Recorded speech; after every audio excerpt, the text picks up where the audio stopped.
Hello and welcome to my commentary for my new speedrun PB for Shin Megami Tensei if Akira no major glitches.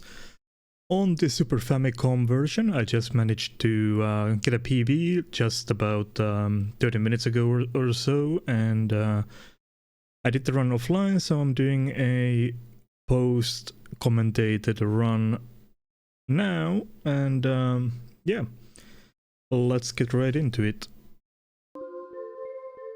So, Shin Megami Tensei if Akira route. The game has four of the major partners, Akira being one of them. The most unique, I would say, and definitely also the hardest, I would say. In order to play the Akira route, you need to have a new game file that has access to the final dungeon in one of Yumi, Charlie, or Reiko. So it's a little tricky to access. It's basically like a New Game Plus, even though you technically don't need a New Game Plus save file in order to play it.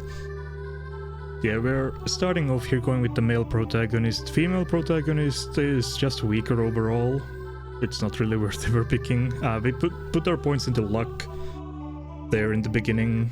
Get luck stats. I think that stat spread has the highest overall stat score, so it just makes sense. Oh yeah, we get a exposition scene by Hasama in the very beginning of the run, and yeah. So I have been doing runs of this game for a while now without being able to actually even finish a run, so this PB that I got is my first finished run. Overall it had some ups and downs, but overall it was pretty decent. My major issues in the run happened in the second half of the run. The early game was quite solid. But yeah, we'll talk about that once the run gets going. I did probably about 40 attempts without being able to finish a run, which is kind of crazy to think about. A lot of them died in the early game though, but I had a few runs that died in the final dungeon as well, which is one of my least favorite areas in all of Megaten now, which is kind of funny to think about. I've done runs of so many different Megaten games, but I found one of my least favorite areas while running this game. In the beginning, you get Yumi Shirakawa here. You need to deny her. You don't want to do the Yumi route. This is not about that right now. And we'll head to the second floor to the 2H classroom to meet with Professor Yawata. I don't know, all of the day-to-day conversation that's going on in this game, since I cannot read Japanese perfectly. But after that, you go to the second floor, talk to the discipline committee member, and then to the first floor, and you collect all of the stuff here. Managing your moon cycle is very important in this run, especially in... even here, it's important that you start picking up the items in this order, because you want your moon cycle to lower by 1 while you're in this floor.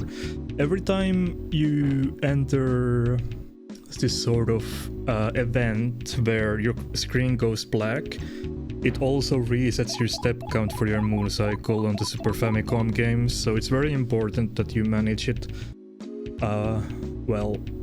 So here we go and meet Akira. We'll pick him up, and then we want to change his guardian immediately, which means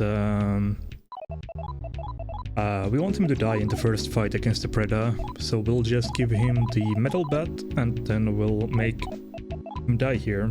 So Metal Bat or Kinsoku Batto. Put him in the front line so he can tank the damage.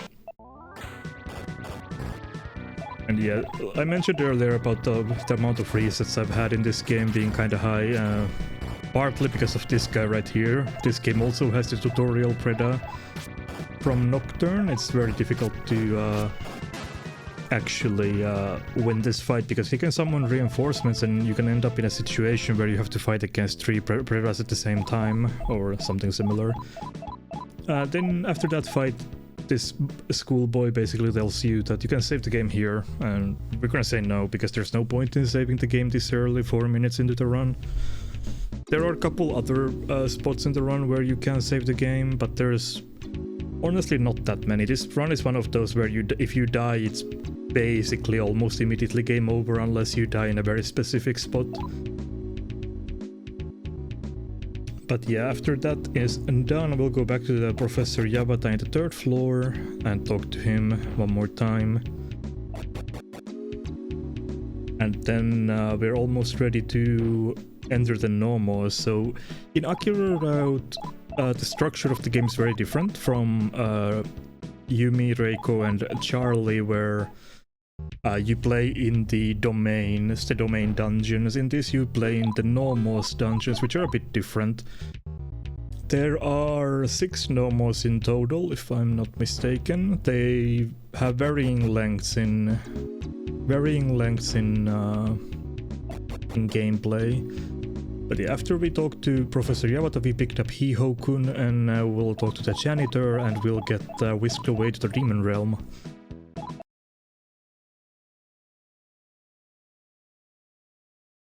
So the reason why this category is called no major glitches instead of like any % or something other than that, like glitchless or whatever, it's because we abuse a glitch called the mapper glitch, where if you have mapper active, your chances of acting first are drastically increased. So that's why this category is called no major glitches. This run would be absolute hell if you couldn't abuse that. Yeah, after we drop down to the Demon Realm, we meet Hasama again. Well, for the first time actually now, as our characters. But yeah, he basically attacks us, and Akira almost dies. And then we meet Mr. Amon, the demon Amon from Strange Journey fame, among other things. Funnily enough, he made his first appearance in this game, if I'm not mistaken. So Akira gets possessed by Amon and becomes like half demon, kinda. So, you know, Akira did it before Demi-Fiend, almost by 10 years. So we have Akira here with us now, who is half demon. You don't really see it in the gameplay side of things. He has the same guardian system as the other partners, and his demon form doesn't really give him any benefits or anything like that. It's just for plot purposes.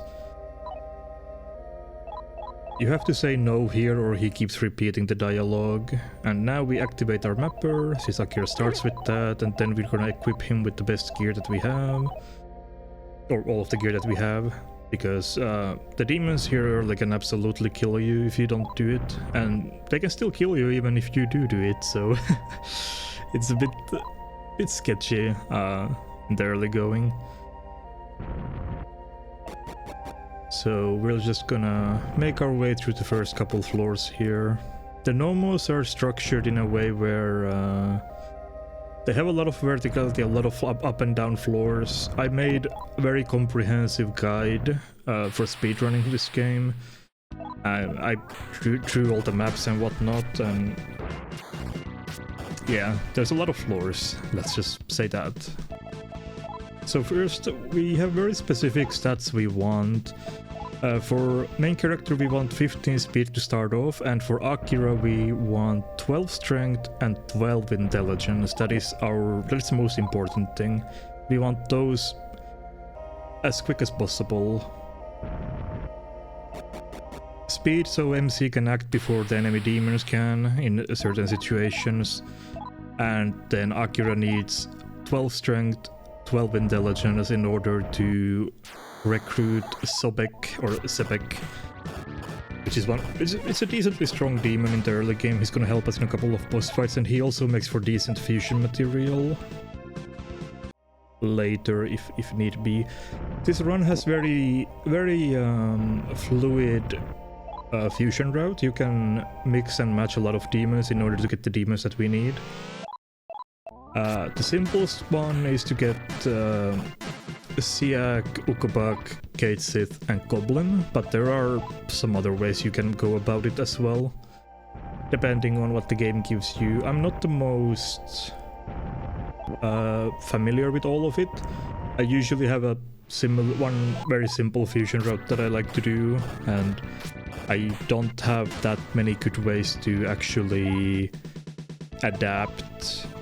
It comes with experience and game knowledge, which I don't have perfected, but I will talk about more about the recruits and fusions once those are relevant. In the early game we want to just reach level 5, because that is what we need to recruit Siak in the next floor, so we need level 5 before advancing to the next floor. Which is now. So now we are free to go to the next floor. Sometimes, like, usually you get level 5 before this point, but sometimes you need to actually fight a couple things before moving forward. So in this floor, Siak can start spawning. He's the first demon that we absolutely want. Also, we really don't want to fight kobolds, they are very scary. Kobold is one of the scariest encounters here in the early going. We wanna avoid him, but we can't really win. So here you need to recruit Siak before you can move forward, and lucky for me in this run, he appeared very quickly. Here we select Komatte Runda and Hanashitake, or whatever it means. It's like, I just want to talk, and we got him. That was very clean recruit. And once you have Siak, you can move forward. He has Traffury, and we can use that to run away from every encounter from this point forward. Here I come face to face with a Chon. I really wanted to kill him because he gives a decent amount of Magnetite and EXP, and also I want to hit level 6. It's not mandatory, but I want level 6 before moving forward from here if possible, because then I can recruit Ukobak if he shows up in the early going, because he's level 6. So I'm just trying to give myself the best odds of succeeding with that. So, but yeah, now that we have Siak, we don't need to fight anything anymore until a little while later.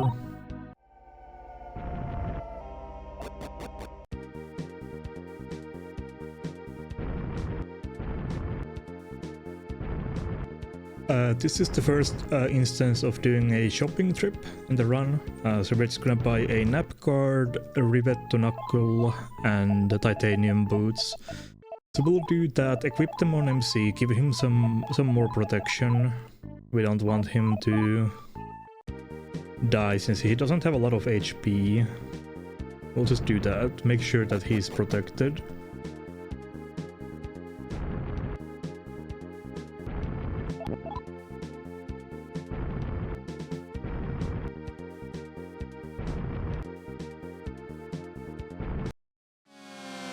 So here we meet Mr. Ukobak, which I really wanted to recruit, but unfortunately I wasn't able to. He ran away very quickly. Even though there are options that work well in recruits, generally speaking, they still do have a decent amount of RNG, so even if you select the correct options, sometimes the demons just run away or don't join you or whatever.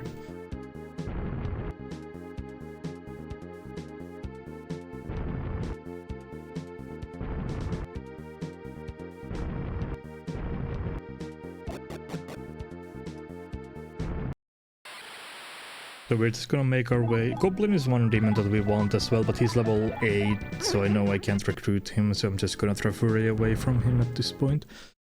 But our first priority in the early game as well is to just recruit Hathor. Hathor is a strong demon. I don't remember what level she is, but she's significantly higher level than anything else in the early game, so we definitely want her.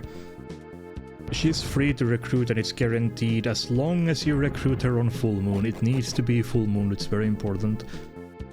She is here in B4 and we're just gonna go and pick her up. And she enables us to actually fight stuff properly. There are a couple demons like this in the game that are like stronger than anything in the first dungeon, and we're gonna recruit Sebek, Thoth and Hathor. So, got Hathor. That was very fast early game up until this point. I'm gonna summon her in on the slot 1 after I return my Siak. to my party, and now we're actually gonna want to fight stuff because there are level thresholds that we need to reach. I'm gonna use my Megiddo to kill some of these early encounters because my Akira and MC are kind of low level. So I don't want to let the enemies get too many turns because they can actually kill them. And if Akira dies this early, the run is dead. If MC dies this early, run is dead. I need both of them to stay alive. And that's true for the entire run, basically. If they die at an inconvenient time, the run is basically just gonna be over, unfortunately. The routing for this game is very precise and very impressive, I think, in the Akira route. And you don't have much leeway, which also contributed to my pretty bad run finishing percent for this game.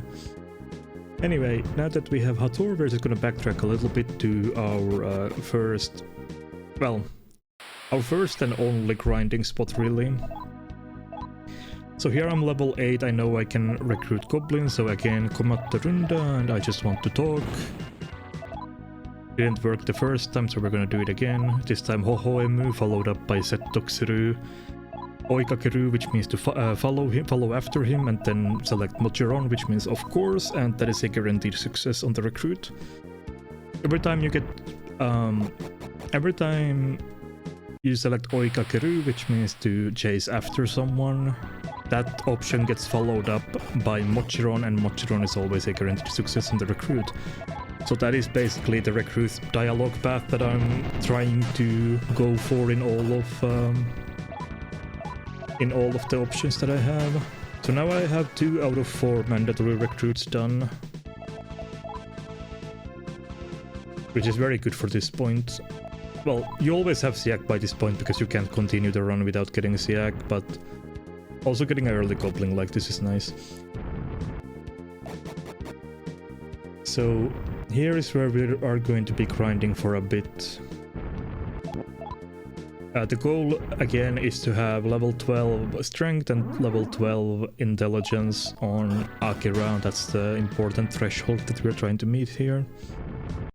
So I'm just gonna be grinding away and trying to find a Gate Sith and Ukobach or Kinnari. Kinnari is level 12, so I can't recruit her by this point, and Ukobach doesn't spawn in this floor, he spawns 1 floor below me. Again, it's Rising 1-8, so I'm gonna refresh my mapper, and then I'm gonna head one staircase down. Gate Sith is one I wanted to recruit, but he's level 11, so I can't do that yet. I only reached level 10, so I need to be 1 level higher in order to be able to recruit him. Yeah. So my thought process in this point is to go down to B5 and grind here, because you can find Ukobach and you can find also Gate Sith here, so you have 2 possible recruits when they show up.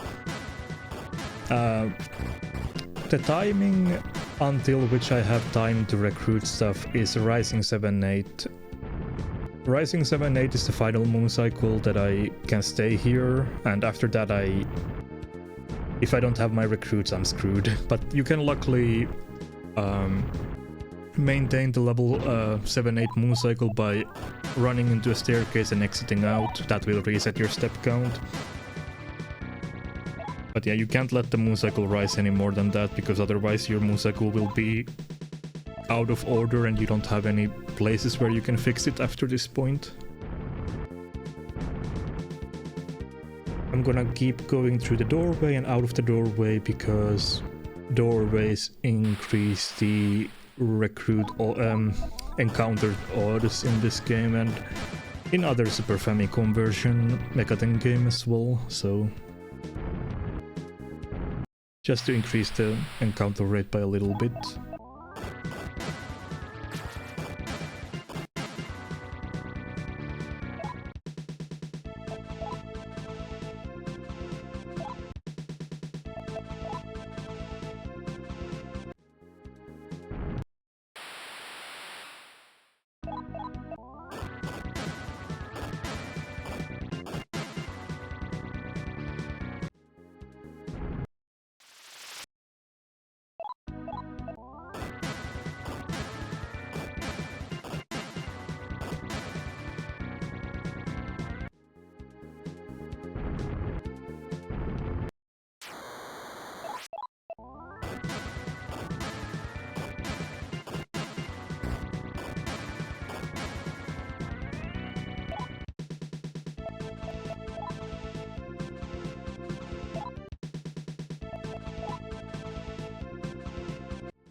Yeah, while I'm doing this grind, there isn't too much for me to talk about.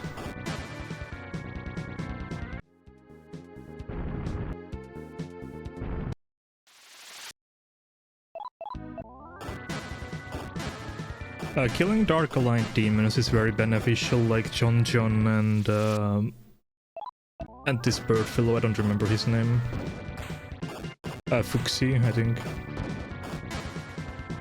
Because they give magnetite. Only Dark Aligned demons are giving me gives magnetite, and magnetite is a resource that actually is kind of meaningful in the early game because it can definitely run out.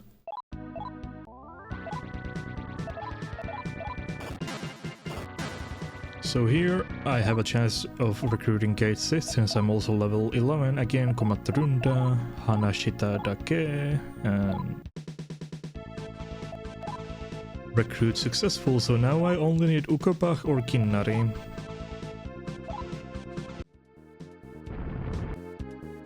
And since Akira got his level 12 strength and level 12 intelligence, I can go and recruit Sebek. You need both of those stats to be level 12 in order for this recruit to be successful. Stat bonuses do count, so my Akira is equipped with the metal bat, so that gives him +1, I believe, to his strength. So that counts towards the stat in this game. So we free him from this bottle, and then importantly we need to select Settoksuru, and in the second option that comes up we're gonna select Tatakau, which means to fight. So I don't know why, but that works. I don't understand all of this. He just says yo Shwakata, so yeah, I understand or something, and then he joins us. I think he likes us being, you know, ready to fight him or whatever. If you choose the wrong options in these dialogues, you end up fighting them as a boss version. He's not that difficult to fight. You can definitely beat him with if you have Hathor in the party, but then you miss out on the free recruit. He has like 300 HP, is decently high level, I don't remember exact level. And then he has a Diorama, which is, you know, early game healing. Kinda nice. We're gonna use him for a few boss fights. But yeah, for now we're just gonna try and finish up our recruit. So we need Ukobach or Kinnari. You can move on without them at this point if you're feeling gutsy, because you can find them later, but I always kinda have a principle of getting the recruits done here before moving on, because it's kind of scary, because you're not guaranteed to find anything later, and then you can end up in a situation where you don't have your recruits done, and that basically makes you reset the game. So I really just want my recruits done here. Then we're gonna get level 9 vitality on Akira. And there's also a very specific reason for that.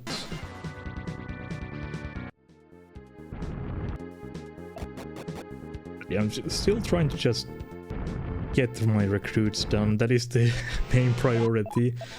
This is Zombie Sensei. He's very good enemy to kill because, as you can see, he just dropped 1.7k Maka. Money is also something that is very tight in this run. So getting the Zombie Sensei encounters for that much money is very nice. That can get you like 3 smoke balls for that one encounter money. I don't know why he gives that much money, but I'm glad he does, because I definitely do need it. You saw me attempt to recruit Kinnari, but I wasn't able to. He could have been a recruit that I take instead of Ukobach, but unfortunately I wasn't able to get her. She just ran away instantly.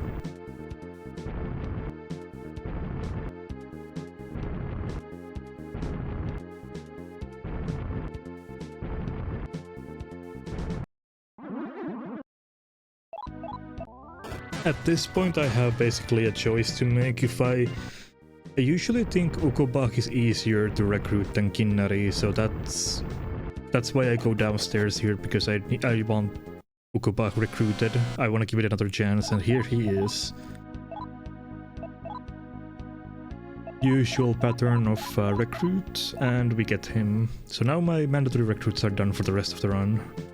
I was getting a bit nervous because I didn't have Ukobach yet by this point, but I got it, and these recruits are quite good. It took me a bit longer to get Ukobach or Kinnari than I would have liked, but overall, there's so many things that can go wrong while doing this early game that I'm very happy with this result. So, level 9 Vitality now on Akira, and we're just gonna head back to the area that we were in previously.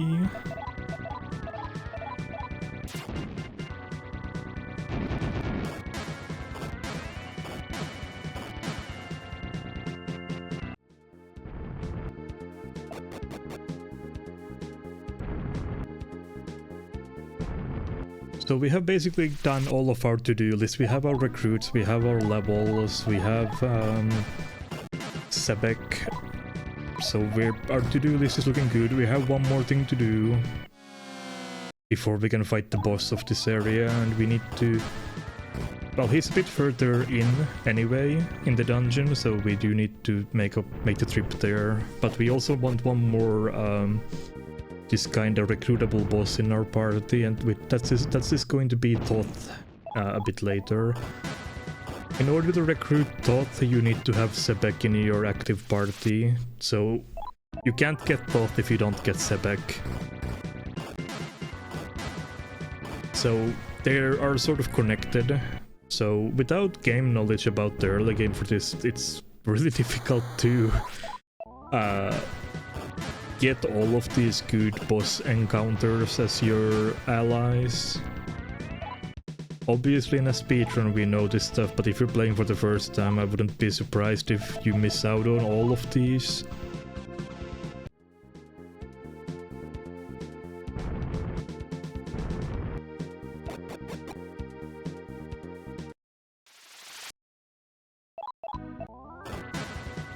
I got pretty lucky with my encounters as well. I mean, lucky in a sense that a lot of the encounters that I killed gave me magnetite, so I didn't run out of magnetite in the first dungeon at all. Here we're gonna unequip everything from Akira. And it's because we want a guardian change, and in this game, to trigger a guardian change, your character must die.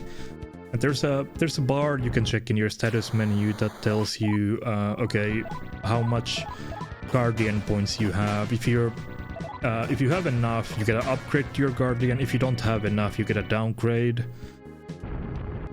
So by this point we have a lot of guardian points because we have accumulated them by fighting random encounters. So I know that if Akira dies now, I get an upgrade to my guardian, and your stat spread I think determines which guardian you can get. So we're gonna let Akira die here, like so. And it's because we want him to switch into Nue. Once you have Nue, Akira learns Tarukaja in his moveset, which is very important for the entire run. And if Akira dies at any point after this, he will lose Tarukaja immediately, and our route is very dependent on Akira having Tarukaja, so you can imagine how difficult it can be if Akira ends up dying. That means basically it's a reset. Even if it's not a game over, even if he loses Tarukaja, a lot of the boss fights become basically unfeasible for us. So it's very important that we keep Akira alive. So I'm just gonna re-equip all of his stuff here, and then we're gonna do a little bit of a shopping trip.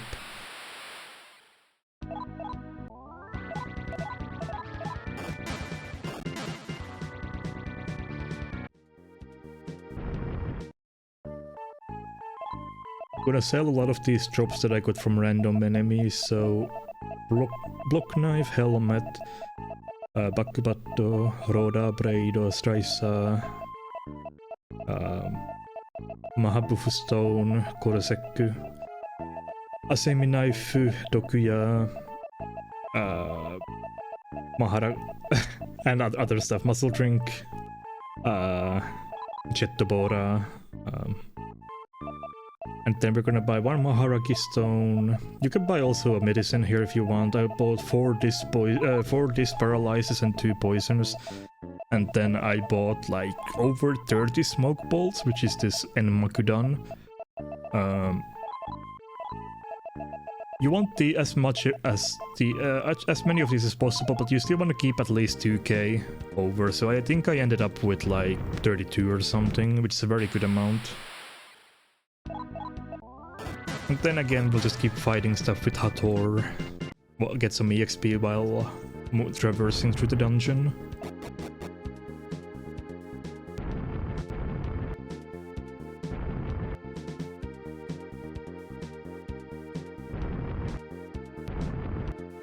So before we go to the boss fight of this area, the major boss fight of this area, we need to pick up a white key to open the gate to him. So that's where we'll be heading now. So we'll pick up the white key, then we get Thoth, and then we go fight Apausha.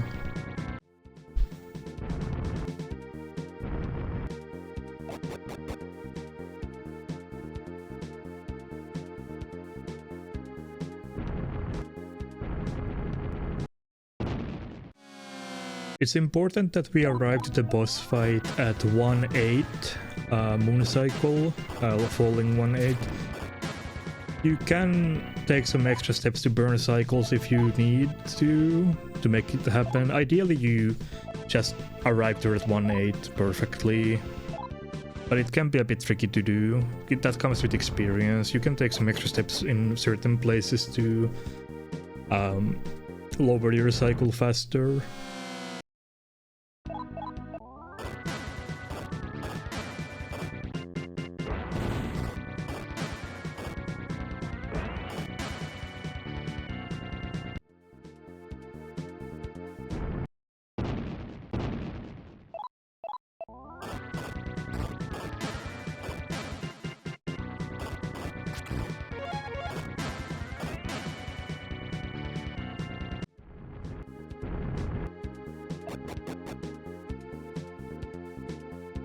This is where the blue key is located, so we'll pick that up.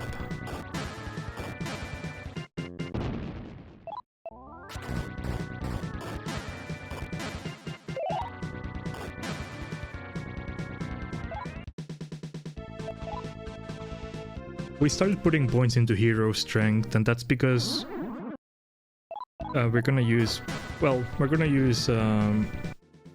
we're gonna fight the boss where MC is the damage dealer a bit later. We want to have basically 20 strength by the time we fight Druge. That's the first fight where MC will be the damage dealer, so we're just gonna put points into it now.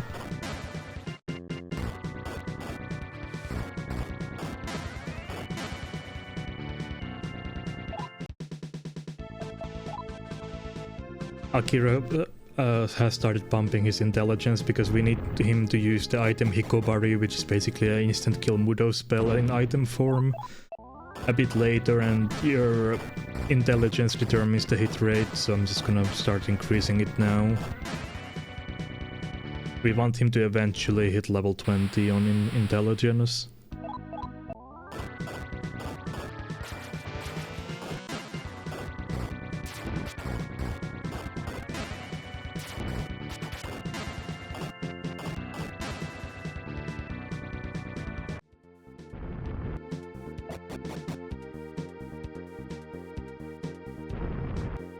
So this is where Thoth is located. Like I mentioned earlier, in order to recruit Thoth you need to have Sobek in your actual active party, so we need to summon him here.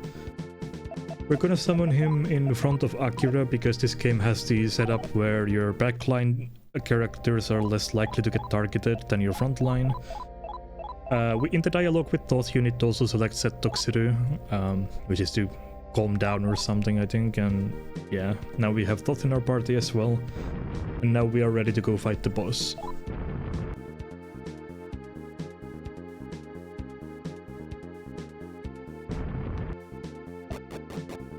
But yeah, that's why our human characters are positioned in the backline, because we want them to take as little damage as possible. Another thing about positioning in this game is that your backline characters cannot attack with melee attacks, or like regular attack if they're in backline. They can still cast magic and use guns, but they cannot actually attack from there. But they're gonna be defending for the early game because we just want to keep them alive. We can let Hathor, Sebek and Thoth, who are the roided up recruits, do the actual fighting, since they are a lot tankier.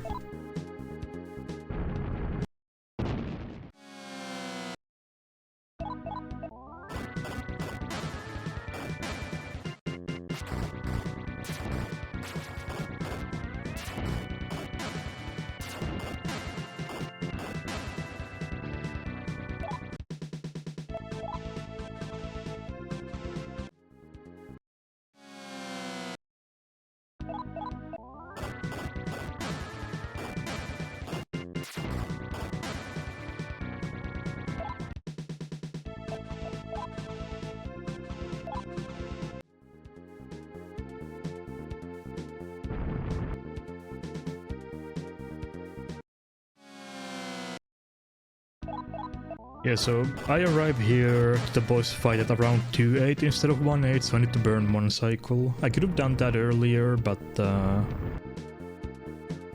yeah, wasn't. I could have done it earlier if I was more conscious of it. But I think giving myself one cycle of leeway in case of a mistake is also not a bad idea when it's possible to do that. In the later dungeons you don't have any leeway with your cycle, so being able to do one movement mistake in the early game is kind of a luxury. Alright, so before the fight with Apao, Shivers heal and summon Thoth, and then we fight him. Use the blue key to open the door. And then the plan for this is just attack, and then Thoth use Sandine, and my back row humans defend, and heal whenever it's necessary. This is a very simple fight.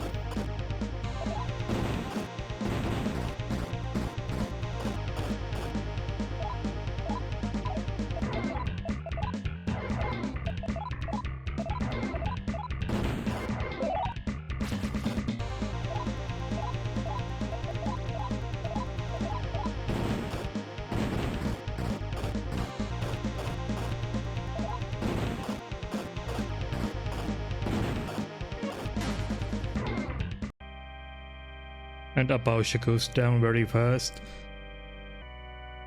Having the 3 boss recruits basically is just very good for this fight. He didn't really have a stand a chance.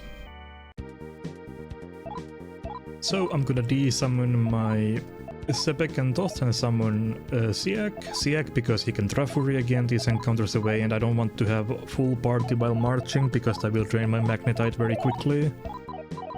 We only have 1000 Magnetite, and that will need to last us until the next boss fight basically, which is at the end of the next Nomos, which is this one. So the first this is first Nomos. The dungeon we were earlier in is Nomos of the Earth.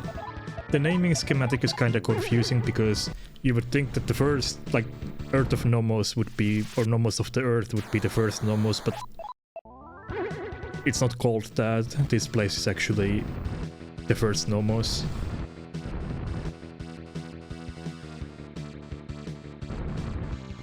So importantly, since on New Moon you cannot have Mapper active, you need to always cast it again at 1-8. So Siak is not guaranteed to go first, so here is where the protagonist's speed stat comes into play, so he can act before enemies. I'm gonna use Smoke Balls whenever it's New Moon instead of Trafuri.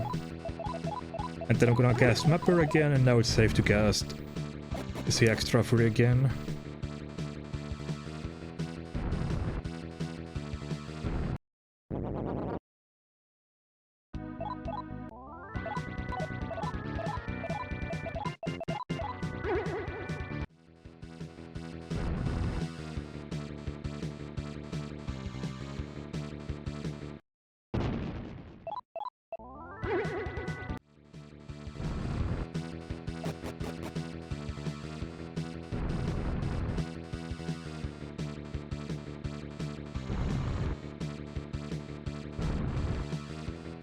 Gonna waste one step here to advance the Moon Age to 3-8. And this is the town area of this Nomos. This is called Tabet. That's the name of the town. Some encounters you can talk away, so I tried talking away this Naga, which didn't work. But yeah, there's a healer here, which is very nice. Gonna heal my party up. If you press the R1 button, the right trigger basically, or the button up, the right bumper, sorry, not trigger, right bumper, for R1, you can select your entire party. And we also get to save the game for the first time.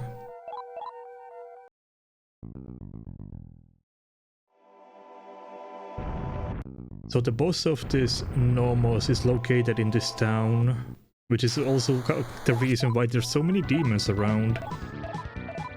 Once you defeat the boss of this area, all these demons will also leave and then you can traverse safely, but the encounter rate here is like jacked up to 11. It's a very scary place to go through.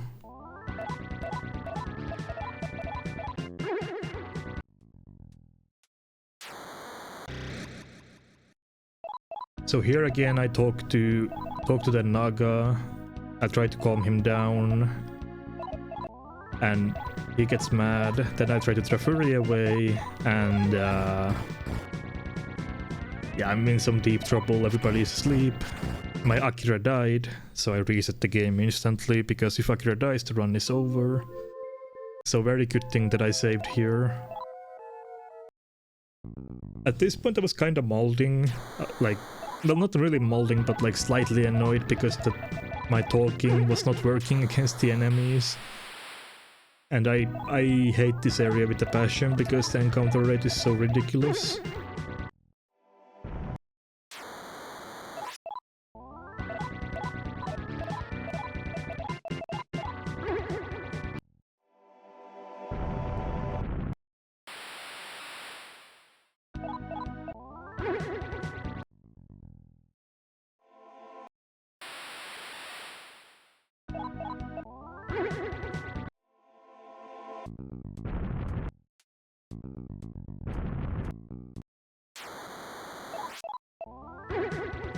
Yeah, so the only thing you can really do is just Trafuri away these encounters and hope they don't act before you, because even though the mapper glitch is active, they can act before me.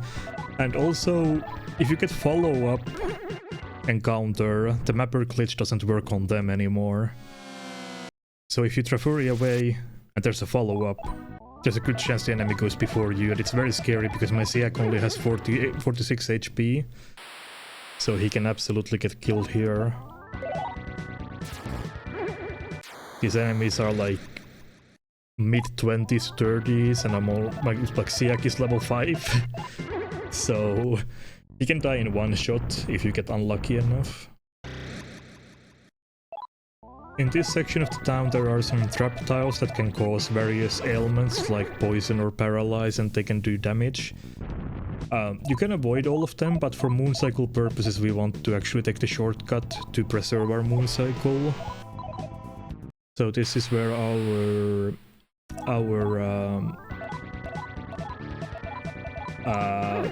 these paralyzes come in handy that we bought earlier. We're gonna want to fight the next boss at full moon, because full moon makes it so that his strength is lowered by 50%. So instead of fighting her at like 100% strength, we're just gonna fight her at 50% strength. The moon phases in this game affect how much damage the boss can output. It doesn't affect their HP total. But if on full moon this boss basically does 50% less damage, that's basically it. So it's full moon now, which means the boss is very, very close by. And this is one of the tougher bosses in the entire run. She's very scary. We're gonna unsummon Siak, get our Sebek and Thoth out, And also our Hiho-kun, because Hiho-kun has Rakukaja. So we definitely want him for this fight. This boss is very annoying.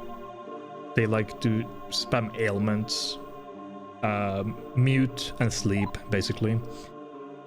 We want as much of our buffs up as possible, so we're gonna attack, Sandine, Tarukaja, Rakukaja. So buffs in this game stack in a way where your Kaja buffs stack up until 8, and Enda, Rakunda, Tarunda, etc. stack up to 4 times. So we're just gonna be counting up to 8 here, try to get as many Tarukajas and Rakukajas up as possible, and hope that she does not Dekaja. If she Dekajas, we need to start over again, and Akira will run out of MP eventually, so this fight, how well it goes, is completely RNG dependent. So now we're at 8 Tarus and Rakus, so we're just gonna attack and defend. I got very lucky in this fight because she didn't connect with sleep too many times. If in case sleep happens, Toth and Hathor both have Penpatra. Penpatra recovers all mind ailments from the entire party with one cast. It's a very good skill. It doesn't recover like Paralyze, because Paralyze is not a mind ailment. So for that we need to use our human characters, need to use this Paralyze item.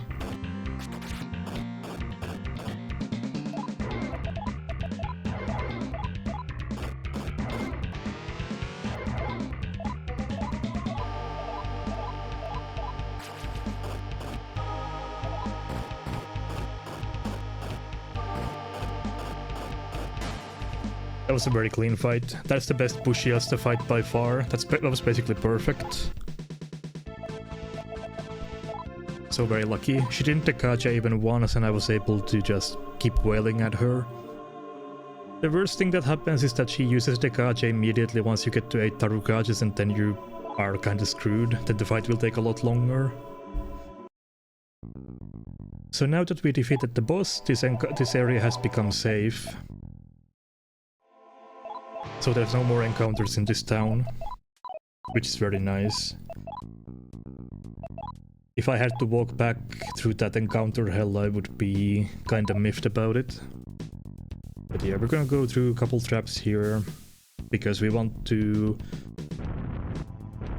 preserve our moon cycle, basically, so we need to take a shorter path. If we go through a area with no traps, then our moon cycle gets moved up too quickly, which we really don't want. So I keep talking a lot about the moon cycle, but that's because it's very important to the run. It's the most important thing in the entire run. If you make movement mistakes, then the run just dies, because if you make one misstep at the wrong time, then that means that you arrive at the boss at the wrong timing, and you have to fight the stronger version of the boss, and, you know, things just don't work like they're supposed to. So we're gonna talk to this elder, because this will reset the step count. So it's important that you arrive here at 5-8 and talk to him, so the step count gets nullified, back to 0. And then we're gonna go to the casino. Don't worry, we're not actually gonna be playing the casino, but we're just gonna visit it. We're gonna buy 1000 coins, which costs 10,000 Maka total.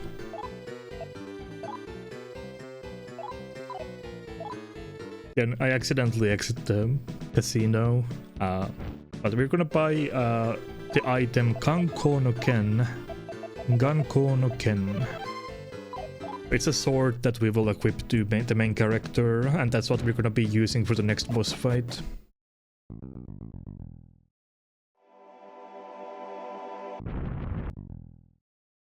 But before we can head into the next Nomos, I need to do a bit of a shopping trip and fuse a demon. So we're gonna visit the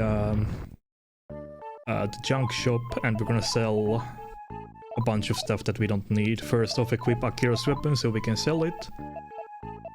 And then basically just sell anything that you can.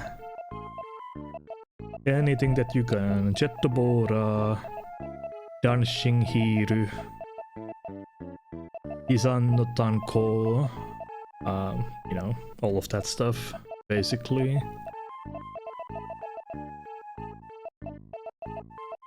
Sell all the bullets as well, and then we're gonna buy 36 Hikobaris and 2 final guards. Final guards are a safeguard item against Mudo spells, which we need for the next boss fight. And Hikobaris are basically Mudo in item form that we will need to fight encounters on the road in the next dungeon. We're gonna buy 36 of those. So 4 stacks of 9. And then the 2 final guards, and then we're gonna go to the Heretic Mansion to fuse 1 very good demon. So we're gonna do a triple fusion, and Siak, Kate Sith, and Goblin will make Celiano. Celiano is an upgraded version of Siak basically, so he's a Trafuri user, but he's level 22. And he also has a Rakunda. We're gonna be relying on his Rakunda for every boss fight from here on out. Bosses in this game all have Dekaja, but they don't have Dekunda, funnily enough. So whatever... I don't even know if Dekunda is a spell in this game, actually. I think it is. But the bosses don't have it. So... any Rakundas that we apply will stick until the end of the fight, so it's very good to have. So here is the next Nomos. We're gonna move forward. What is the second Nomos? We're gonna summon Celiano, Kiraino, I don't know. In Japanese it's Kiraino, but in the English text it looks more like Celiano, so I don't know. I guess Kiraino, whatever. So this is... we're gonna fight, so we're gonna throw out Hikobari here. Hikobari instantly kills if your intelligence is high enough to land it. So we hope to get item drops, because we need a lot of money in this run. Money is tight, and a lot of demons drop good items. You can get like 13k for selling 1 item, for example, if you're lucky. But if you're unlucky, you're gonna run out of money, and that's really bad. So we're gonna say hi to Rag and buy Rag to reset our step count, and then move forward. So here I get a bit greedy. I use 1 Hikobari, and here I should smoke ball this away. Potentially, but I don't, and my Kiraino dies. And unfortunately for me, I couldn't get a Kintan from the boss fight. There's a chance you get a Kintan from the first boss, and the second boss can drop a Soma. I didn't get either of those items this run. So I can't revive my Trafuri user, so now I'm just relying on Hikobaris to carry me through until I can revive Celiano. Akira took a very bad hit there, that did a lot of damage. Like here I'm thinking the run might die here because I don't have Celiano, it's just gonna be difficult to get through this area. I was feeling pretty pessimistic. But I felt like the run was going decently well. Aside from that one mishap that I shouldn't have done. I should have used 1 Hikobari and then used a smoke ball to run away from that encounter safely, but I got greedy and I got punished for it. And I didn't even realize that I didn't have the Kintan, so I was kinda annoyed about that as well. Well, overall in this run I'm gonna be very annoyed about Kintans. Kintans were not treating me fairly. Because as far as I know, every time you use a Kintan there is 1 in 64 chance. Don't quote me on that number, but I think that's it. For them to fail. And why do I bring that up? Well, you'll find out.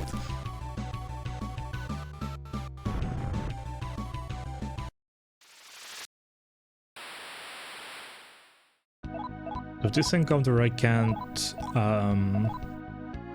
I can't Hikobari, so I'm just trying to talk them away. Which I managed to do.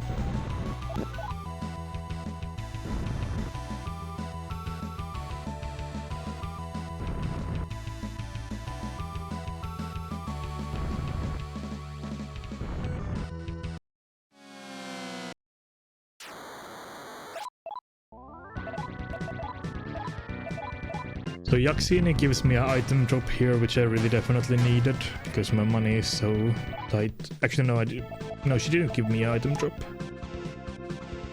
Never mind, I remembered wrong.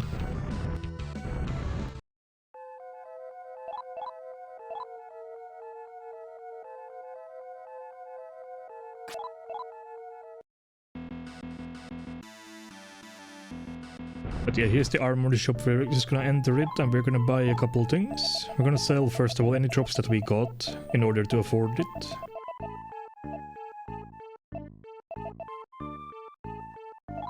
Only got one drop, so we'll sell that. We're gonna buy 2 dolphin helms and 2 Dokuroki no Geirogi. We can barely afford it. But since my Celiano is dead, it costs about 4k to revive. I have my Kintan because I found one, but the Kintan failed. So my Celiano remains dead because my Kintan didn't work. And yeah, as far as I know, that's 1 in 64% chance to 1 in 64 odds to fail. So you know, you can imagine that I wasn't too pleased about this outcome. So now I realized that okay, well, my Kintan didn't work because this game is stupid, so I need 4000 Maka to revive Celiano.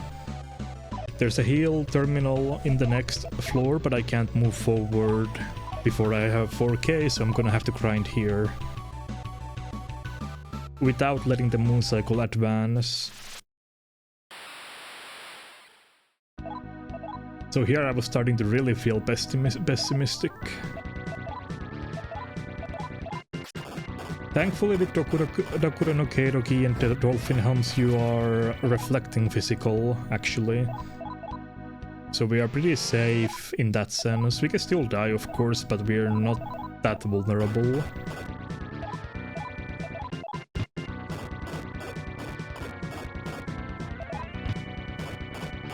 So here I'm just gonna desperately try to fight back, since I'm so broke that I need some money.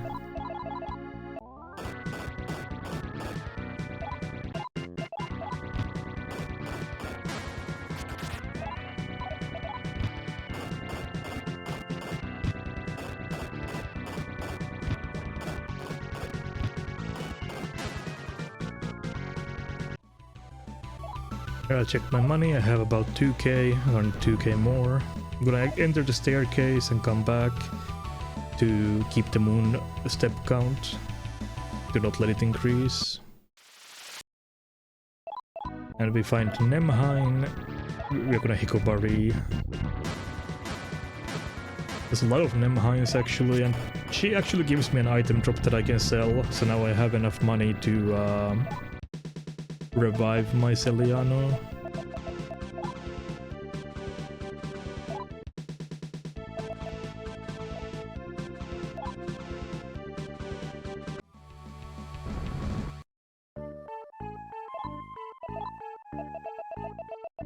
Gonna sell the item drop.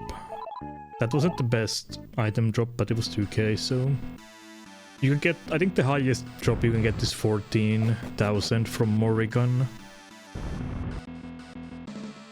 So yeah, we're gonna just enter the healer, and now we can finally get my Trafuri user back to life.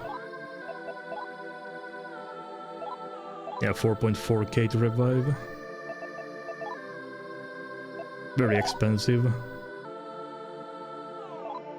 In SMT2 and SMT if reviving is ridiculously expensive, because it scales with the level of the demons. The higher level, the higher the cost will be. That makes stuff like Kintans very valuable. Kintans cost only 2k in the shop, compared to like having to pay this much money out of pocket for reviving someone. So if you're playing casually and you have money, then just buy like a shit ton of Quintanas. And never revive at the healer unless you have to. Unless it's like absolutely mandatory.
We're gonna trigger the trap just here. It gives like 4k Makam. It's worth getting poisoned over. That's why we bought a couple of these poisons earlier too.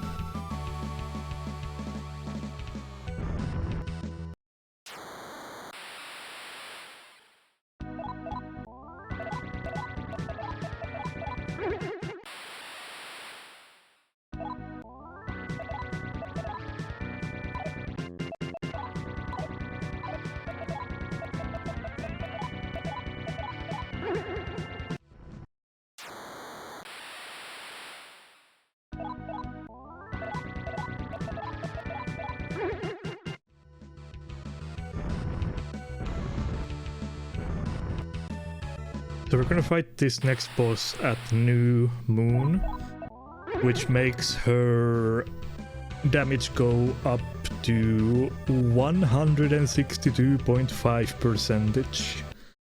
So she's very much stronger on New Moon than she is on any other cycle. But that's fine in this case, because we bought the new armor, so she cannot actually damage Akira or MC. That's the reason why we can get away with fighting her at this high of a moon, or this much of a powered up version. Normally would not be recommended, but in this case that we are covered, we can do that. I wasted a couple steps to get to the New Moon here, and we're almost at the boss.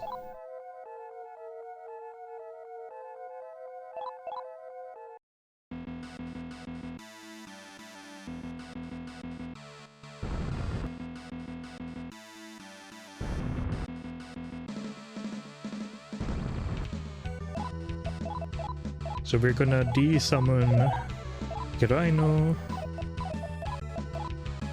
It looks kinda silly, but we're gonna do it like this.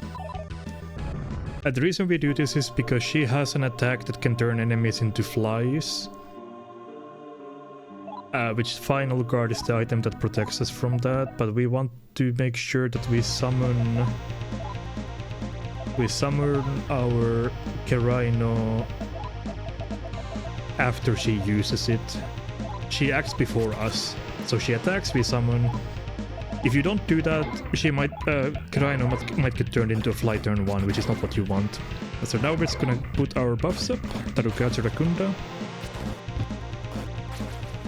Again, as a reminder, Rakunda only stacks up to 4 times in this game, and Tarukaja is up to 8. So now we have 4 Rakundas up. We're gonna de-summon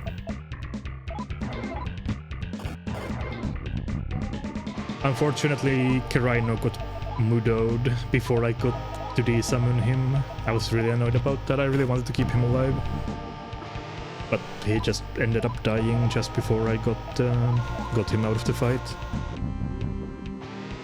But yeah, here this fight is completely free after this, because now you just attack Tarukaja and keep going until she dies. The one annoying thing she can do is the Kaja, so then if that happens I need to restart applying my Tarukajas from the beginning.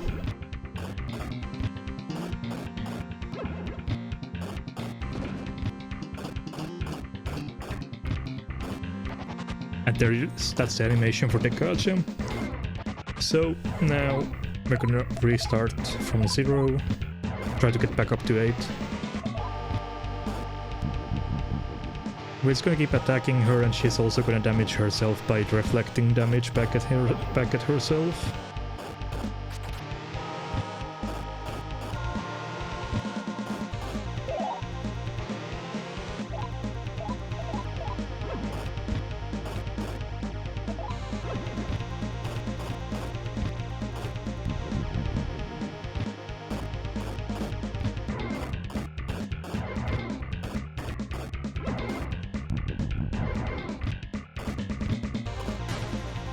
And she goes down.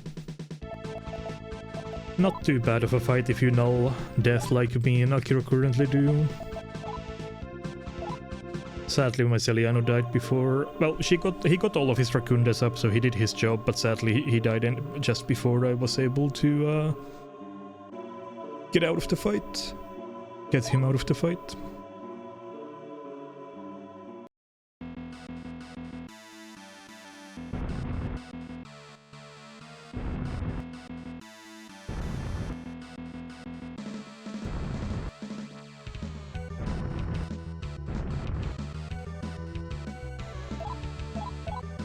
So it's 1-8. I'm gonna recast my mapper. I don't have any Quintans. I wanted to revive Celiano, but I couldn't. Also forgot apparently to refresh my mapper. You're supposed to do it at that point. I apparently forgot. Anyway, on to the next Nomo. So this is the third Nomos. Sandai no Nomosu, as the Japanese would say, I think.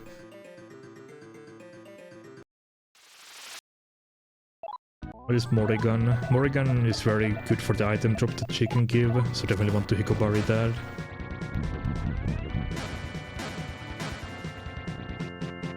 And we did get a drop.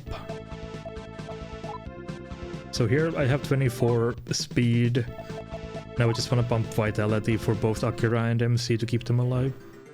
Also, I think I realize here that my mapper is not active. Yeah, now I realize it. Oops. Recast it.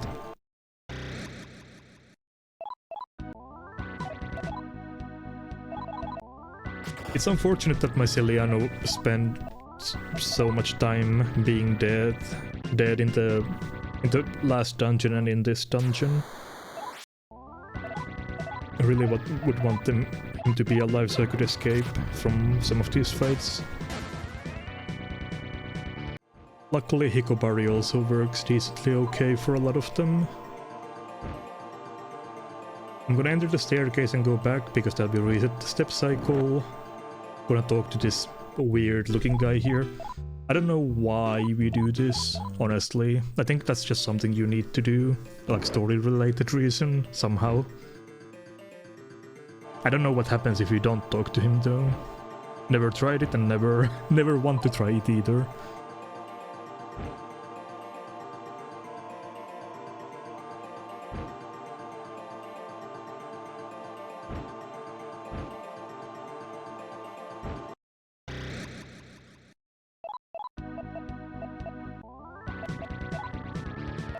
So here I just kinda relent and use smoke balls until there's a healing terminal a little bit ahead, so I just decided, okay, I'm just gonna smoke ball until I get there and can revive my Celiano again.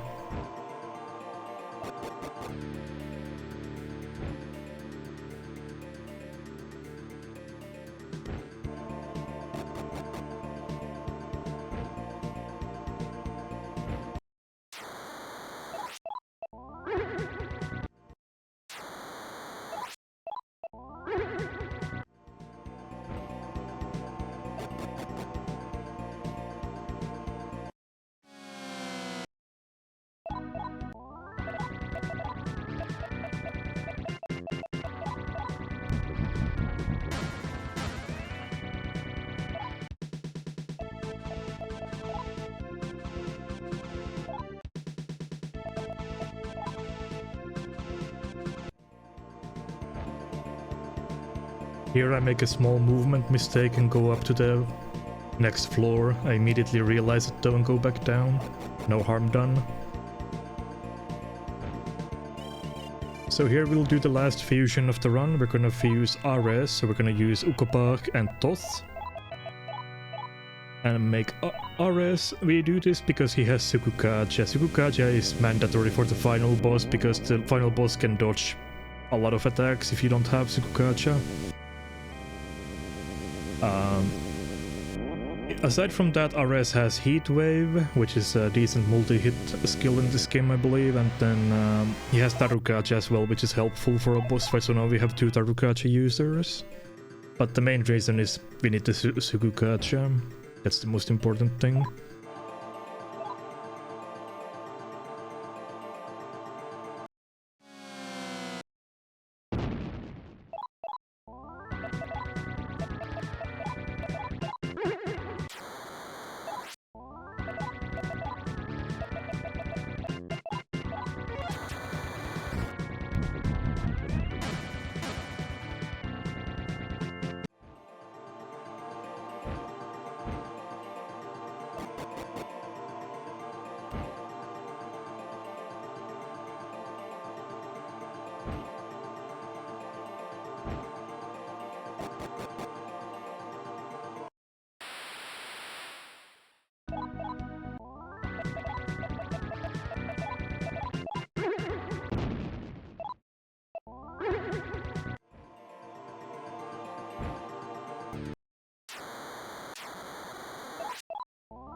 So this floor has a healing terminal that I waited for a long time.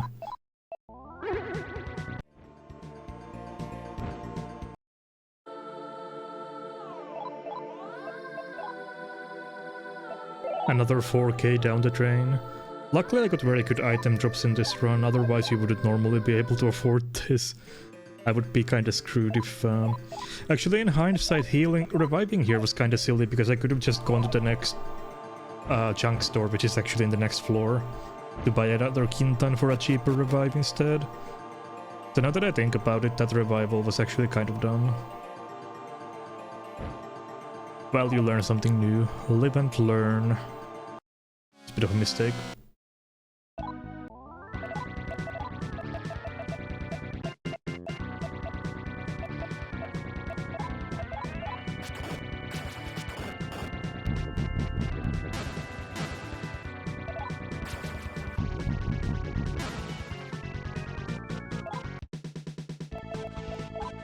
I got the Deathbringer from Mr. I believe that's Eligor. I don't think that's Berith. I always mix them up, but I think that was... Oh no, that was Berith. Okay, never mind. That was Berith. Okay, so I bought 3 Kintanos there. In hindsight, I could have bought a bit more because I got some good item drops, but I wasn't sure, and since I spent a little bit of money on reviving already, I didn't want to risk it. But you can, depending on the drops, you can buy more Kintans there, but I settled for 3 this time.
Yeah, so we picked up the white key. Yeah, we're just trying to get out of here, but the encounters are not leaving me alone.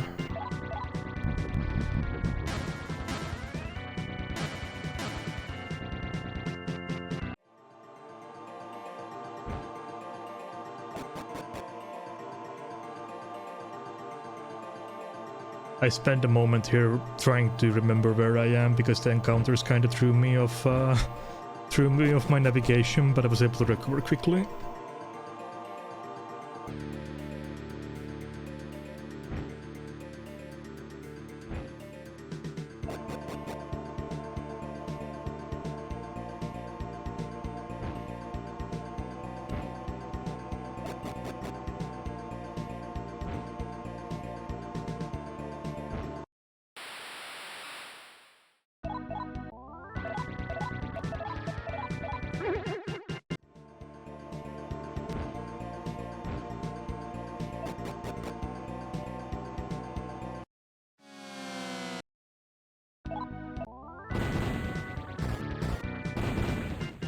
Yeah, that's unlucky. The enemy gets to act first through the mapper. And my Rhino died. Really not something you want to see. I only have 2 Quintans left for the rest of the game, and since nobody in the game learns, or nobody in our party has Recarm or anything like that, we're just stuck using Quintans.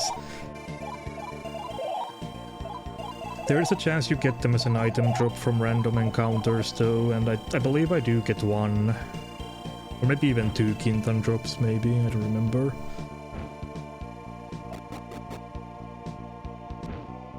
But yeah, Quintans are really the bane of my existence in this run.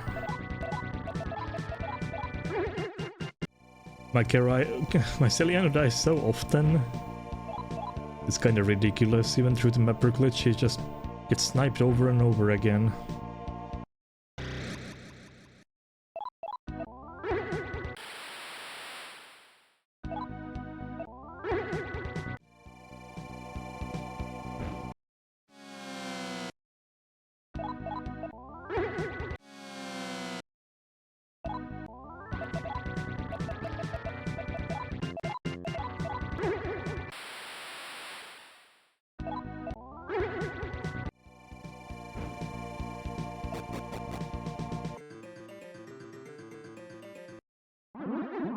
So the boss fight is in the floor above that we were just in, but before we fight him, we want to drop by the weapon store here and upgrade, since the sword we are using is kinda outlived its usefulness by this point, so we're gonna sell that and sell all the item drops that we got.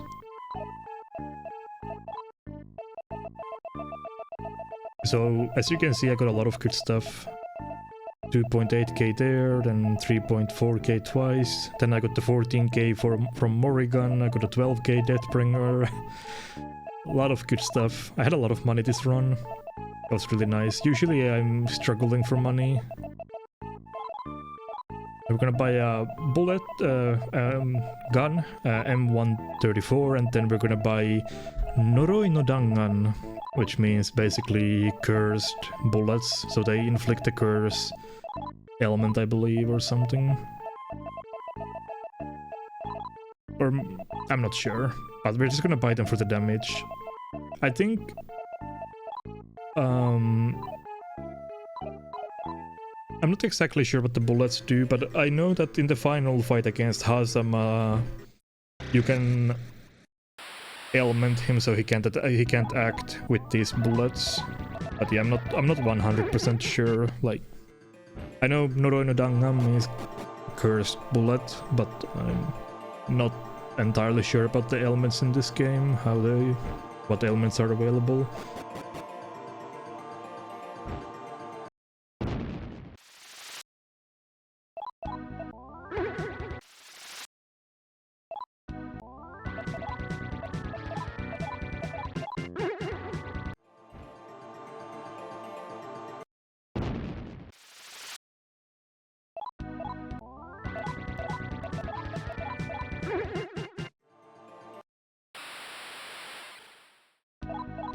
We're just gonna try to make our way to the boss fight, but encounters are bombarding me.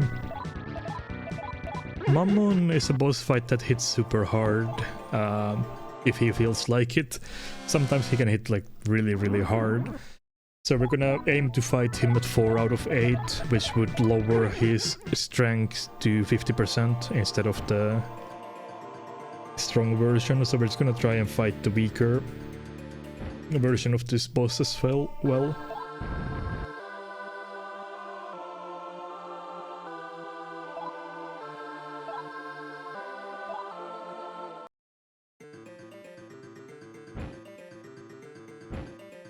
This moon cycle works out really well because the moon cycle will turn to 4 out of 8 right on the step that we reach Mammon.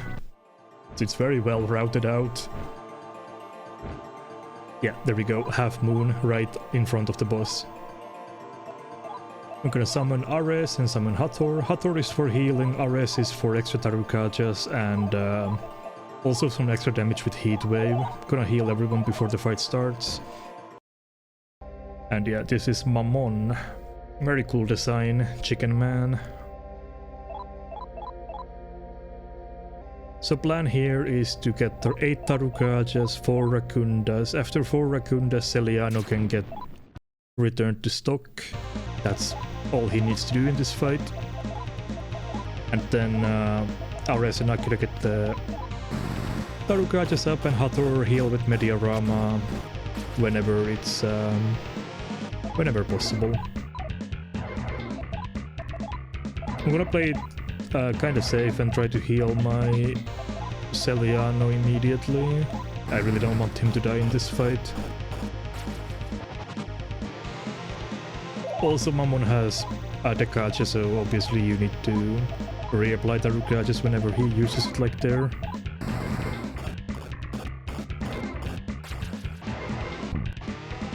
But unfortunately my Celiano gets sniped from the back row. That is very likely to happen in this fight, that's just kinda unavoidable. But we just want him to get into the fight so we have some Rakundas for faster fight. But yeah, this fight is pretty straightforward, but his Mammon is pretty strong. Just hits hard. Even at 50% strength, he has the potential to hit hard.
I ended up running out of my first stack of the bullets. In this, I bought an extra bullet stack in this. Usually you only buy 4 bullet stacks of the Noroino Dangan, but I bought a 5th one just in case, since I had some extra cash. But I was able to defeat him, only casualty being Celiano. Again, Celiano bites the dust multiple times throughout the run. Kinda unavoidable when you bring out a level 20 demon against these monstrosities. Akira gets a new transformation. I've always liked the Akira in this game because Akira fused with Amon, right? And if you're familiar with a little known manga series, the Devil Man, in that game, the main character Akira also fuses with Mammon, so it just feels like a Devil Man reference, sort of. I always really like that part of the Akira route. It's also made into a anime, Devilman. There's an original OVA from the 90s or 80s or something, and then there's the Devilman Crybaby anime that came out like... I don't remember when it was. 2016 maybe? 2017? 2018? I don't remember. Something like that. Time goes so fast that you forget stuff. But I always really liked that in this game. It feels like it's paying homage to that series. Anyway, this is the fourth Nomos. I'm gonna save here. Final save for the rest of the game.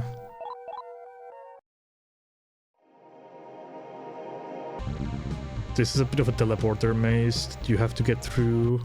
This is a really short Nomos. You can really rush through this quickly if you know where to go. Obviously, with teleport mazes, the thing is that you don't know where you're going, and it's kind of trial and error. But if you're doing a speedrun, you should know where everything is. So it makes traversing this pretty quick. We're gonna do a save and heal here. Celiano gets revived for the third time. I wanted to make sure that I didn't use my Kintan even though it's cheaper, because there's no... We can't buy any more Kintans in the run, so I just wanted to hold out on using those. Save them for later. Okay, we're gonna stop by the weapon store here. And we're gonna sell our gun that we bought just a moment ago and upgrade that. So first off, remove it. And then sell it. You need 45k for this shopping trip, so we have enough. We have 58k. So the item drop that we got, the item drops that we got really help. So we're gonna buy Desperciotto. So that's like I bought some extras because I had money. I think that's a stronger bullet type. A lot more expensive than the Roino Dangas as well, but we're gonna use the Desper shots on the next boss. They really let us melt through that boss's HP bar very quickly.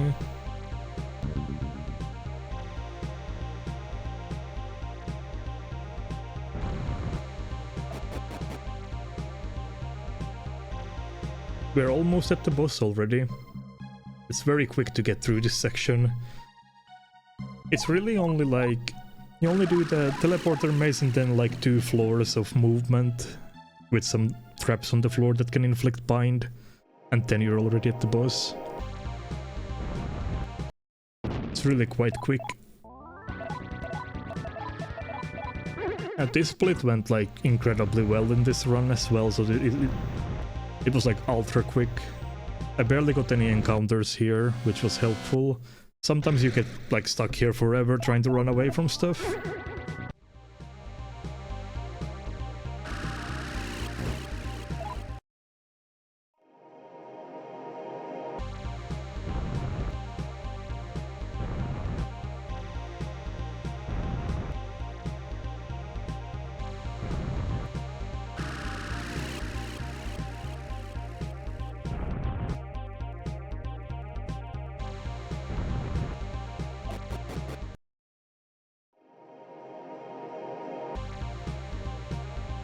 Also love that the Cathedral team from SMD1 is playing during this section.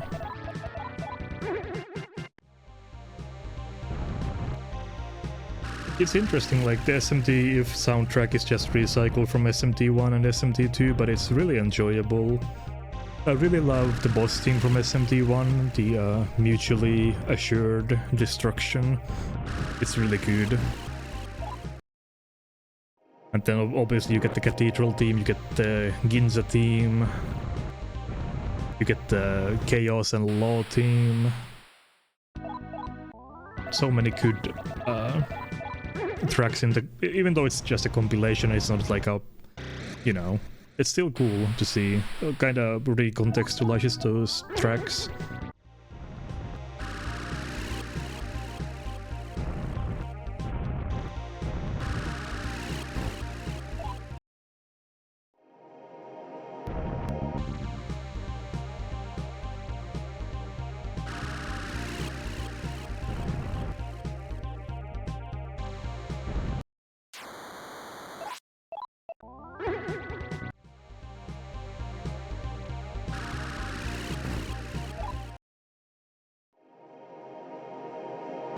But yeah, the Akira route takes place in Tower of Confinement. Yeah, you start from the like very bottom on the basement floors and then you work your way up. So we're currently at in the 4th normal and 28th floor. So we have climbed a fair bit of the tower to make it up here. Now, this is Ashidahaka. We're gonna make sure that I equip my gun and bullets, which I did. Just double checking. We're gonna fight him at 4 out of 8, which means he's gonna be at 75% of his strength. This boss is pretty easy. You just gun Tarukaja and Rakunda. After 4 Rakundas you can desummon Celiano again. Pretty typical stuff for the run. He has Dekaja, like all of the bosses do, but it's not a huge deal.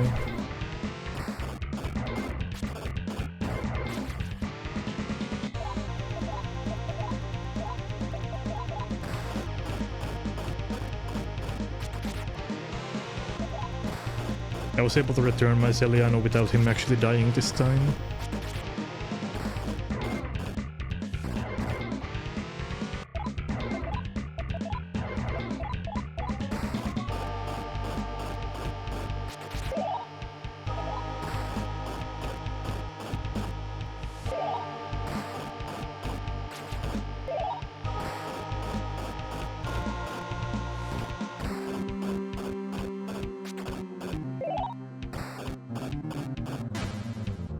So yeah, he didn't Dekaja. He did Dekaja once, but that was like before I even had a Tarukaja up, I think.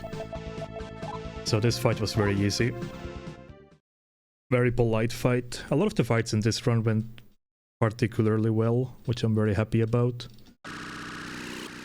So now that's 4th Nomos done. Now we just need to make our way to the Heavenly Nomos and fight the final boss. And this section is my least favorite part of the entire run, and honestly, it's up there for the worst thing I've ever gone through in Megaten, or in the speedrun context anyway. I absolutely hate Heavenly Nomos. It's terrible. It's the worst thing that was ever conceived by Atlas.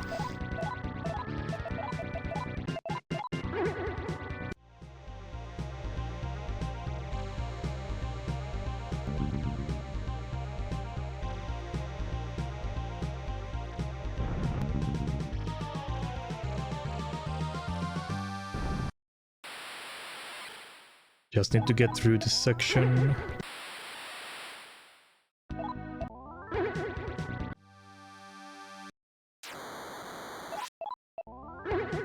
The encounter rate gets kinda ridiculous sometimes in this game, especially in Heavenly Nomos. Which is partly why it's my least... it makes it such a pain. I can't overstate how much of a pain it actually is. So here we go. Nomos of Heaven. You get a Cathedral of Shadows theme as well while you go through this. It took me a long ass time. There's so many scary encounters here. Tiamat, Pazuzu, the weird dude who can Mudo you, I don't know his name. And at this point we are really out of resources. So it's difficult to escape from stuff. You can see my Hikobari missing. You can kill Tiamat with a Hikobari, but I'm just missing. So I give up here and use a smoke ball instead. Which I'm running out. I only have 8 left for the entire dungeon. And the problem with Celiano is that there's 2 large areas in Heavenly Nomos that makes it so that you can't use your comp to summon demons. So if Celiano dies, you can't re-summon him in certain areas of this place, so it really sucks. And once you're in the no comp area, you can't talk to demons. But this guy is very scary. He has Mamudon, I believe, or Mamudo or whatever. AoE instant kill anyway. If he gets a turn, he can just kill your entire party in one go. And then there's Hecaton, of course. And the encounter rate is just jacked up to 11 here. It's really awful. I absolutely despise this place. I've had like 5 runs die here, basically. This area is the big contributing factor to why I can't finish runs of this category. It's just complete awfulness all around.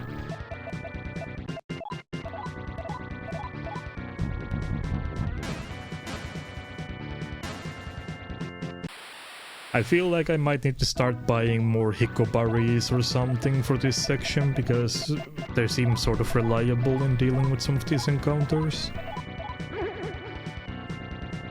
There I got a lucky Kintan drop. Only had 2 before this, but now I have 3. Well, that's helpful at least. Also, these guys give a lot of EXP, so I can bump my vitality up before fighting Hazama, which is nice.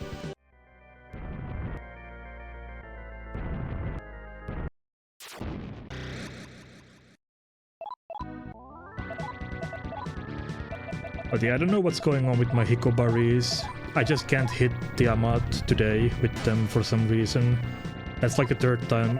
You can, I swear you can kill her with a Hikobari, I just keep not getting it. So I just give up, basically. Or did I give up yet? Yeah, I just give up and use the smoke ball instead, because she's very scary.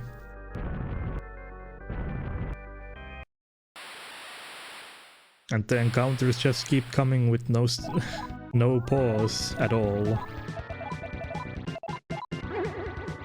So I hope I'm doing this area justice in just how awful this is. I hope you're really grasping what I'm trying to tell you, that I hate this place.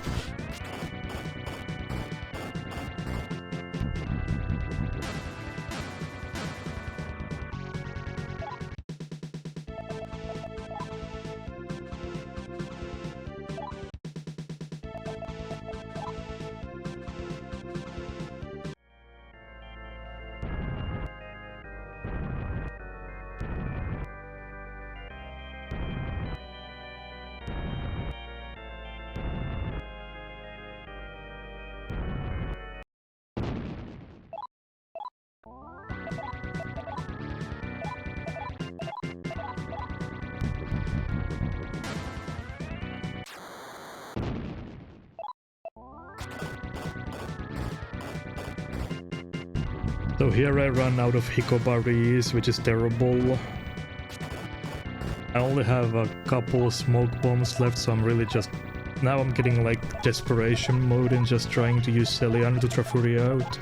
If Celiano dies, I'm gonna be super screwed here. So I'm just really hitting the panic button basically at this point, and I'm not sure if I can even finish the run. I'm just really grasping at straws here and trying to do anything that I can to make sure that the run doesn't die. I only have 4 smoke balls, I think. Yeah, looks like it. 4 smoke balls for the rest of the dungeon.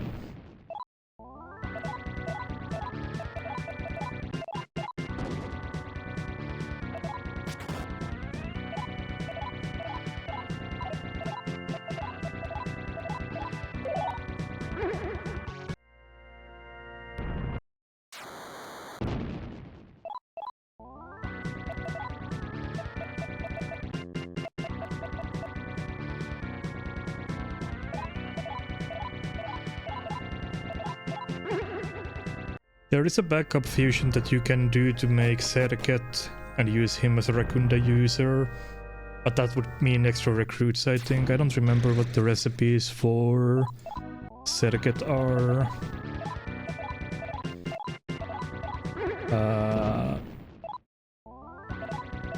Yeah, that would mean extra recruits, unfortunately. I'm looking at the recipes right now and it's not very convenient.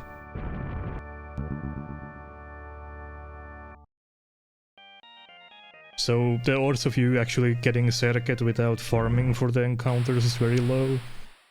So I haven't really bothered even attempting it, but if you do get Serget, then you could have an extra Rakunda user for the final boss, which would make things a bit better, but it still would this area would still suck a lot. Yeah, this is a no comp area, so these encounters are the scariest. I can't use my comp to talk to them, I need to just run away with Rafuri. Unfortunately, Celino got charmed, then he got shocked, and then he died.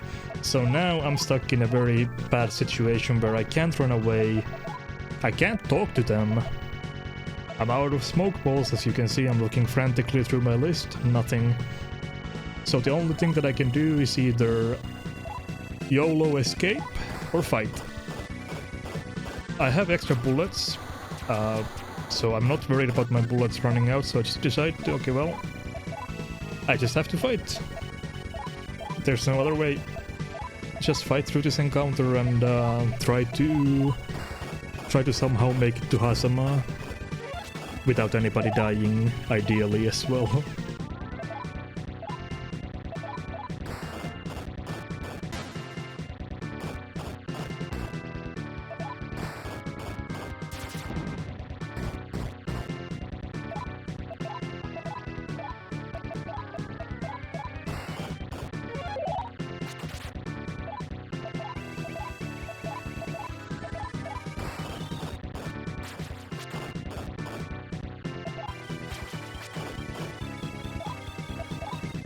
Tiamat is very tanky.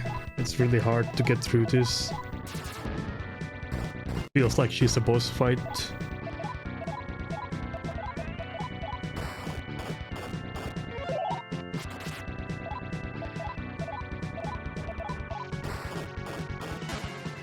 Finally she goes down. But of course there's more follow-ups that I can't talk to. I can't run away. Running away is not working.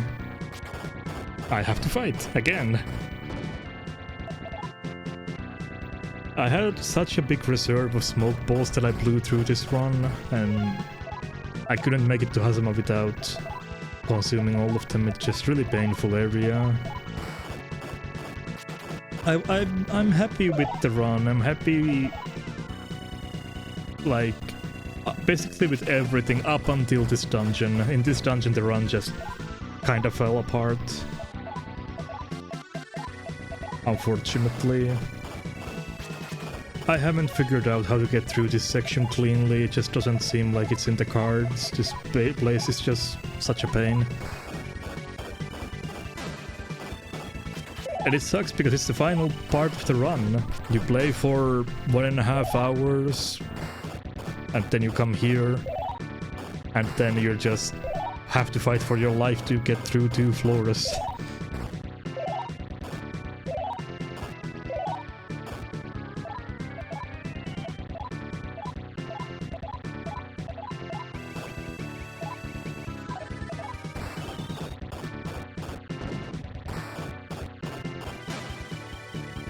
And of course more follow-ups.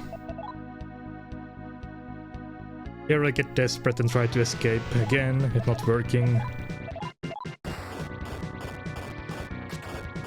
So I have to keep fighting.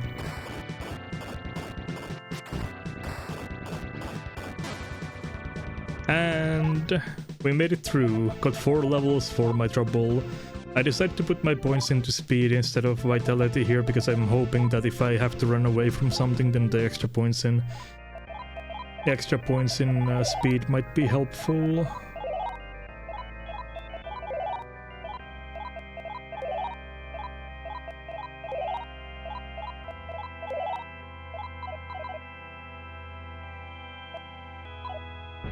Unfortunately, my suffering is not over yet. I still need to keep moving. Still no comp allowed. Now I'm just trying to figure out my navigation where I am. It's easy to lose track of navigation when you take so many fights. Now I'm out of the no comp area, so I can actually try and talk to demons instead of fighting them again. That's not guaranteed to work either, unfortunately. But it's better than having to fight. So now I use my one Kintan to get Celiano back, so now I only have 2 Kintans left again. Just trying to survive and trying to make my way to Hazama.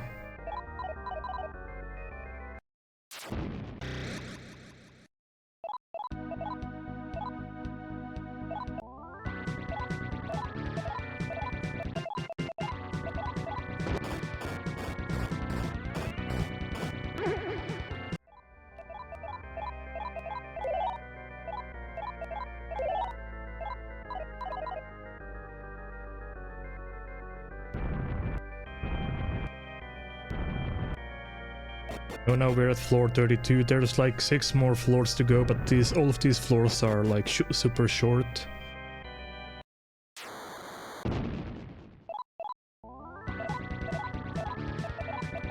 Just hoping Trafuri works that I can keep moving.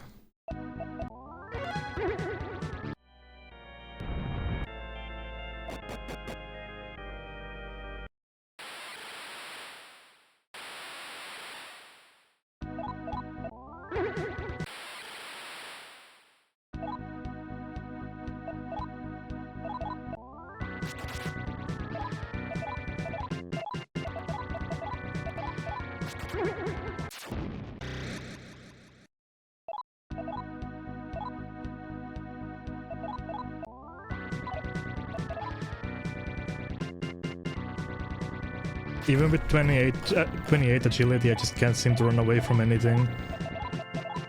I'm getting desperate and trying that, and then my Celiano goes down again. And I'm just getting really annoyed and desperate.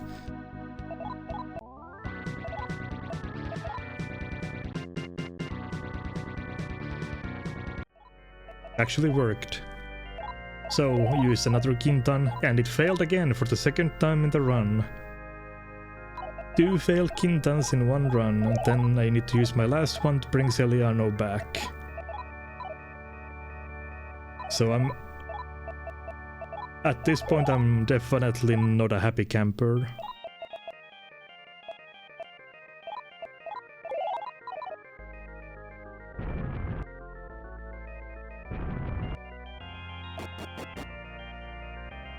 I'm at floor 35, so 3 more floors to go. Just doing everything that I can to make it through.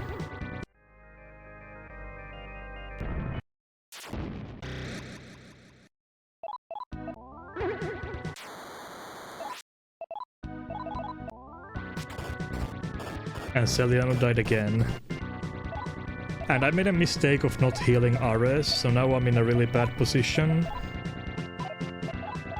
Because now Ares also died. So in this situation now, when I fight Hazama, I have to decide whether I want Ares or Celiano. Because I have one Sasanami no Fue, which is the item that lets you bring back Necroma 1 demon, basically. But the problem with that is that Ares is mandatory because I need Tsukukaja. Which means I cannot bring Celiano back to life for as a Necroma demon against Hazama, which means I have to fight Hazama without using Rakunda. So at this point I'm really starting to get like very down, because I'm thinking, well, looks like this run won't finish because I have to fight Hazama with a very bad setup. If I even make it that far, because I'm still getting encounters, so I'm really just not feeling the run anymore. The encounter rate is showing no signs of slowing down. My demons are dying. Nothing is going according to plan.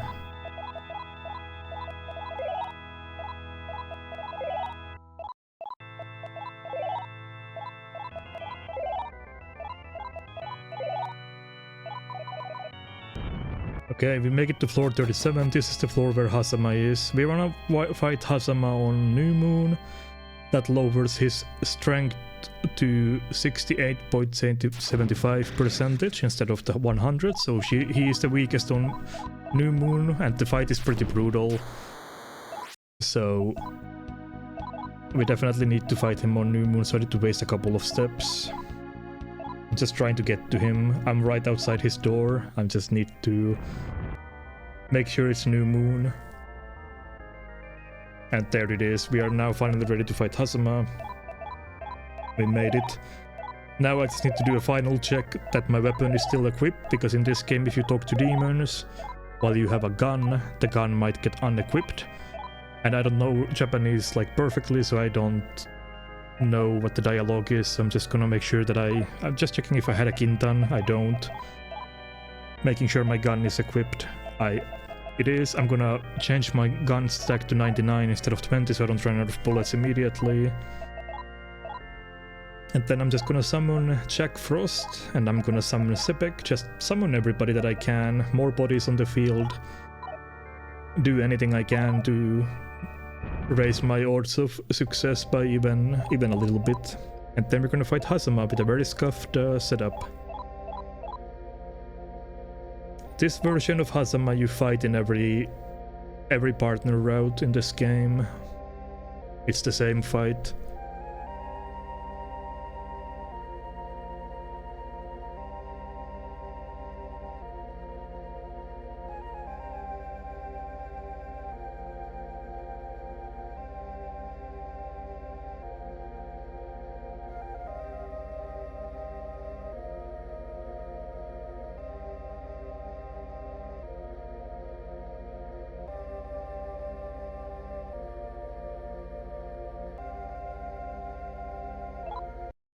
So here immediately I'm gonna use Sazanami no Fue and bring back Ares so I can have Tsukukages up, because if you don't have Tsukukages up you're gonna miss in this fight. That's just how it is. Get Tarukaja up, try to get Rakukages with Jack Frost before he dies. That they will help a little bit. And then Ares, Tsukukaja here, Hattori is there for healing, I'm gonna defend for now. Unfortunately my Jack Frost got sniped, so I only got one Rakukaja up, but one Rakukaja is more than 0 Rakukajas, so you know. With those Noroi no Dangas I can actually, you can see Hazama is not taking action as he's missing his turns because I'm elementing him.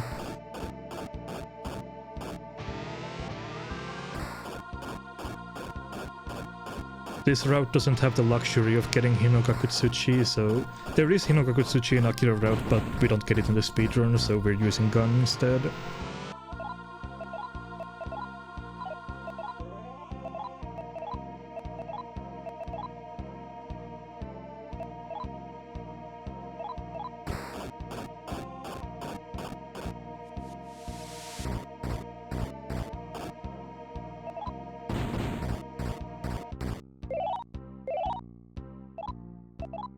There I used Mediarama, so my Necroma broke, but that's fine. Hazama doesn't have the gacha, so my buffs will stay up. So I have my Tsukukages up so I can actually fight properly. And now it's just about trying to win the fight. My Hathor only has 110 MP. The only MP recovery item I have is a Chakra Drop, which doesn't give a lot of MP. I couldn't get the Soma from defeating Bushiyasta, unfortunately, so I'm really out of like healing items. Just trying to manage the best I can. This fight really came down to the wire. I was barely able to win this. There I used my Chakra Drop on Hathor. And that's 88 MP for the rest of the fight. I can use Mediarama exactly 2 more times before Hathor is out of MP as well. So if this fight went poorly, I would have just lost. Luckily the fight actually went well and Hazama missed out on a lot of his turns as well. I'm using Akira's Dia to heal MC the best I can. It's not a lot of healing, but it adds up over time. Just trying to preserve Hathor's MP. If I had Raccoondas up, the fight would already be over by this point, but since I didn't get Celiano for the fight got really sketchy.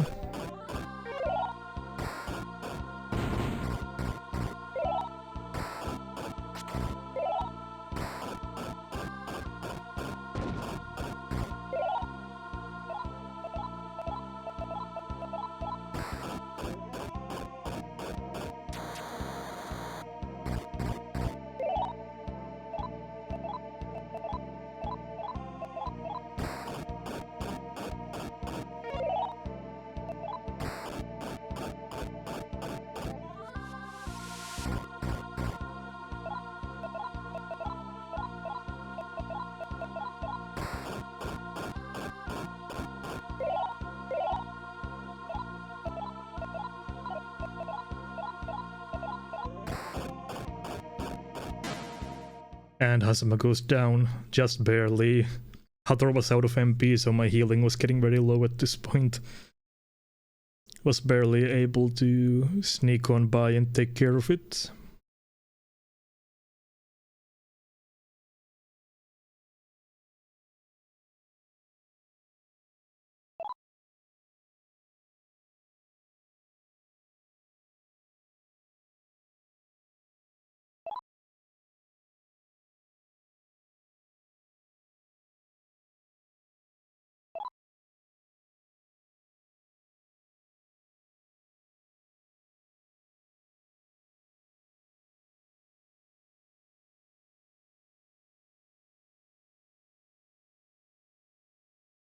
But since this run is done with JRTA timing rules, we're gonna watch the credits until the end fully appears on the screen before we call the timer. But for now, I think I've said pretty much everything that I wanted to say about the game and the run. Thank you for sticking with me here and watching. And yeah, the title crawl will take about 13 minutes or so in the Akira route.